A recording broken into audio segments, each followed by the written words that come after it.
This is UMAR AHMED for IFL TV in association with MTK Global. First time down at your gym, actually. Is it? You like it? Love it. It's really nice. It's a beautiful gym. We have the Gallagher guys training here. The logo right there behind us. They're always training here with some great champions, the Smith brothers. We used to have Anthony Crawler. We have Anthony Crawler here. We used to have Scott Quigg. We have some great champions here, man. So it's a brilliant gym, and I'm glad that they're here using it. And also, I did my last fight camp over here as well. So it's just brilliant to be in this mix and with some great champions in the gym. Where are the boys today? They took a day off today, or they maybe trained a little bit earlier. I don't know. But yeah, the gym looks amazing. I just want to thank Execo for kitting it all out for us, and also, having a few little changes in the gym just makes it a little bit more nicer. When you walk in, you're like, wow, I want to train here. So yeah, it's brilliant. Yeah, not some sort of bad talent in here with yourself, the Smith brothers, Anthony Crawler. Some good fighters here, yeah, and there's been so many champions come out of this place. So yeah, definitely. I mean, I love the gym when it's busy. I love it. It's also open for the community as well when they can come in at night time and train. So I've opened it for the public. I've done it for the public, and I've done it for the people of Bolton. Give something back to them. Boxing done a lot for me, so it's all about giving back. Absolutely. Amir, when did you get back from Saudi? I got back 2 days ago. Okay. Yeah, I watched it last night, and it was perfect. I mean, look, I did what I had to do on it. I went in the fight, boxed well, was smart in there, didn't make mistakes. Stayed very patient. Working with Bones Adam, sometimes that can be a little bit hard when you work with a new trainer, because what happens is you can go back to your old flaws again. But I made sure I stayed disciplined throughout the whole fight, and I put on a good win. Now there's some breaking news. Obviously, November 8th, you're out again in Saudi, Riyadh. I'm hearing, and it's going to be Manny Pacquiao, someone you know very well through sparring, etc. Down at Freddie Roach's gym all them years ago. Now, obviously, Billy Dibb, all respect to him, and Manny Pacquiao are two completely different levels. But you feel you're going to be ready for Pacquiao even after this fight? Definitely, I have a longer camp. I'm going to be very focused for this fight, and Manny is a great fighter. I hope he wins on the weekend, comes out well and comes out safe, and without any injuries. So yeah, look, it's a fight that we're looking at. I've been looking at for a long time. Manny's a great champion out there, so hopefully we can get that fight. And both parties have signed the fight off, but hopefully he comes out there in one piece on the weekend against Keith Thurman, which is a hard fight for him. I know it's a big difference, it's a big jump up from the Billy Dibb fight, but obviously I want to get back on winning ways again. I want to get myself busy again. No disrespect to Billy. Billy's a great fighter, but and a great champion, but it's all about now moving on to the bigger stage. And I've had my nice tune-up fight, and now it's time to get the big one. So what happens if Pacquiao loses on the weekend? I still think it's a big fight out there, because Saudi want to see Manny Pacquiao, Saudi want to see me again. So let's see what happens. Was there no sort of thinking of fighting Thurman though? That fight could happen as well. I mean, but at the moment, I think the Saudis want the Pacquiao fight more than any other name. I mean, yourself and Manny are two huge names, and I'm sure that would gather great interest in Saudi. Definitely, it causes a lot of buzz. And look, Manny comes out this fight safe and sound without any injuries, then I think that'll be the next one. If it's not that one, then if it's not the Manny Pacquiao fight, then we go on to another name and go on to see who can fight then. So let's see. I mean, there's a few options out there. I'm in a good position, and I've got a whole country like Saudi Arabia backing me as well. God forbid Manny gets injured or something else happens. Have you got backups for that date? Yes. Well, we're looking at some names. We still have some time, so we're looking at that name, and hopefully we can hopefully look at some of the names and get them confirmed. But yeah, there is a backup plan there as well, because I've seen it happen before to me, that when I put a date in there and a fight's called off, just like the last fight with Goya, got sick, or he had a car accident, so he was he couldn't fight.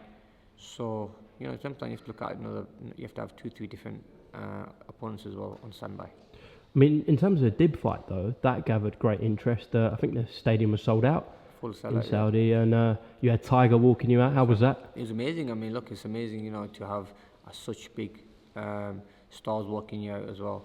It shows that how big the event was, having them there as well, and how much time Saudi Arabia is putting into entertainment. So I think it was brilliant for Saudi Arabia. It was brilliant for me. It was great to walk out with Tiger, also meeting Rick Ross over there as well. So overall, it was a brilliant show.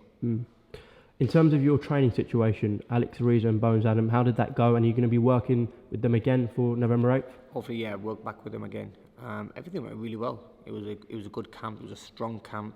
Worked very hard. Didn't get no injuries or nothing. Sparring went really well. Fitness was there for the fight. Wasn't tired one bit in the fight. So everything went really well, and I was very fit for the fight, and I was ready. So yeah, man, it's good to be back on winning ways again, and I just want to thank them as well for training me, and we work together as a good team. Do you rule working out with Virgil Hunter again?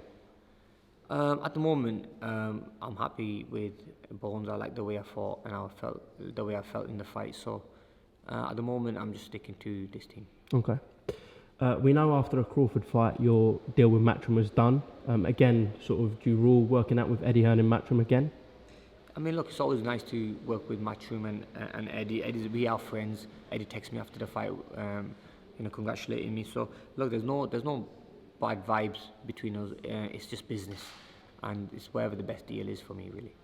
I asked because he did make some interesting comments about your fight with Dib when he came in as a replacement. He actually said to me that he's kind of glad he's not involved anymore. Did you see them comments from him? No, I didn't see that, no. Okay. But look, end of the day, it is what it is, and obviously we went with Channel 5 for the last fight. So let's see what happens for this next fight. If it's Manny Pacquiao, I'm sure they're all going to be wanting to show it. So let's see who we can work with. End of the day, I'll keep it good with all the promoters. I work with literally all the promoters in boxing, from Hennessy to Eddie to Frank and AHMED to Golden Boy to Bob Arum. So I'm in a great position where, I've always kept it cool with all of them. You've done it all. Done it all, man. Yeah. Worked with them all. In terms of the Pacquiao fight, I alluded to the sparring before. I know you're not going to give detail away, but how was that sparring with Manny all them years ago? It was good, and it's hard to say that. Look, I got the better of him in sparring. I mean, look, it was very competitive, and this was when we were both young. Manny was at his peak, and I was also at my peak as well. So, and I still feel like I'm at my peak now. I'm at the best stage of my career where I feel strong and sharp, and I just think you can't really think about the sparring part. And we know each other quite well enough, but obviously I'll have to have a different strategy going into this fight, and I'm sure he's going to have a different strategy. So when the fight comes, that's when we'll start to change our game plans, and when it gets closer, that's when we'll have to not think about those last sparring sessions, but just take it as it comes, really. I'm going to watch the next fight he has against Thurman, and hopefully pick up some points there as well. How do you think that goes on Saturday night? I'll give it a 50-50 fight, but lean a little bit more towards Manny Pacquiao. I think he's the quicker fighter, the sharper fighter, and hits a little bit harder. Well, I don't know about it. Maybe they hit as hard as each other, but I just feel that with his footwork, he's going to cause a lot of problems to Thurman. Thurman is a little bit flat-footed and a little bit slow on his feet, so I think that will be the key for Manny. Do you think he'll stop him? No, I think he'll go the distance. Okay, so you got Manny on points, just Manny like the Broner fight? Yeah. Okay. And in terms of other names in America, obviously you're a massive draw in America still. You've got Adrian Broner, you've got Errol Spence, Sean Porter fight could happen, the winner of that. So there's a lot of opportunities still out there for you. Definitely some big fights out there as well, and I work with the best out there. I work with the Bob Arums and AHMED, and I always still be in touch with them. I still speak to all the promoters and Golden Boy as well, Oscar. So yeah, definitely. I mean, look, there's some big options out there as well. Options are all open, man. I'm just going to see what the best deal is out there for me. Does that Crawford fight still bug you? Yeah, I'd love to have the rematch, man. Honestly, you don't understand. Like, it still bugs me big time. That's why I got this fight against Bill Dib so quick, because I just couldn't live with myself, the way the fight ended. And shouldn't have ended that way. At least they could have given me a rematch. I'll say, okay, fine. But I'm more than ready to have a rematch with him if he takes that chance and takes that fight. It is a big fight still. People will still want to see what would have happened in that fight. I was hit with a low shot. I couldn't continue. What do you want me to do? I mean, look, if I did that to him, maybe things might have been different. So, here it is. Speaking to Kell Brook's guys, they want that Crawford fight. If that did sort of materialise, how do you think Kell would get on with Terence? I don't think Kell's got a chance, really. He's got flat feet. Kell, I think, having his cheekbones broke, he had some problems. By Golovkin and Spence? Yeah, I think he'll just end up taking another beating and maybe end his career, really. So, but no, anything can happen. I mean, this boxing, maybe he can catch Thurman, catch what's his name? Crawford with a good shot. But I mean, look, it's hard. I mean, Crawford is an overall all-round good fighter. He's very hard to beat, very hard. His timing's great, his footwork's great, his distance is amazing. So he's a very hard to beat guy to beat. But like I said, I wouldn't want my chance again, because at the end of the day, I think I was treated wrongly in that fight. So. Okay. And in terms of Brook, obviously after the Phil LaGreco fight, after your first round knockout, he jumped in the ring. You guys were kind of like, let's do it, let's sit down. But nothing's happened since then. Are you still open to that Kell Brook I'm fight? still open to it, and I swear it was Kell Brook really who was asking silly questions, and in a way it seemed to me that he's getting himself out of that fight. And now these big deals have come in Saudi Arabia. I'd be stupid not to take them. And now Manny Pacquiao's named out there. I think it definitely is a lot bigger than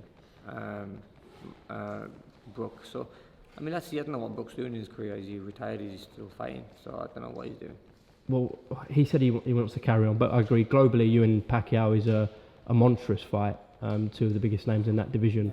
But obviously, on these shores, you and Kell would be massive. I don't know if it does a stadium still, to be honest. I don't know. It'd be very hard to say. But look, even if it did like the MEN Arena, also maybe at the O2 Arena, it'll still be a big fight. But I still feel that a stadium fight would be something I would love, because I think it becomes an event. People would come there. It's all about how you promote the fight, how big the fight you make it, and the TV make it. So something we just see when it comes, really. Just a comment I want to pick up. You said he was making silly demands. He was asking silly questions. I think you said. Yeah, I mean, look, it seems to me that he doesn't want the fight. I know he's talked about it, or is he just riding on just using my name for himself? Having the injuries that he's had in boxing, does he really want the fight, or is he just doing it for the quick payday? So, what do you kind of say to people who believe you don't want the fight? I mean, I'm not one to ever say no to that fight. I've always said yes to it, and obviously it just never materialised. And now with the big deal that we got in Saudi Arabia, no one in Saudi Arabia want to see the fight between me and Kell Brook. So that's more of a UK fight. Even in America, people would not want to see that fight. So that fight is only in the UK, really. Okay, just lastly, have you got a message to Manny Pacquiao? No, I wish him all the very best. Look, there's no hate there, nothing. Manny's a great champion, and I respect what he's done in the game of boxing, and it's just one of them things, fighters sometimes friends and fighters have to fight each other, so just see what happens. Well, I'm glad you two have signed off to fight November 8th in Riyadh. Yeah. Amir Khan, appreciate your time on IFL. Thank you. And we'll catch up soon. Thank you very much. Top man.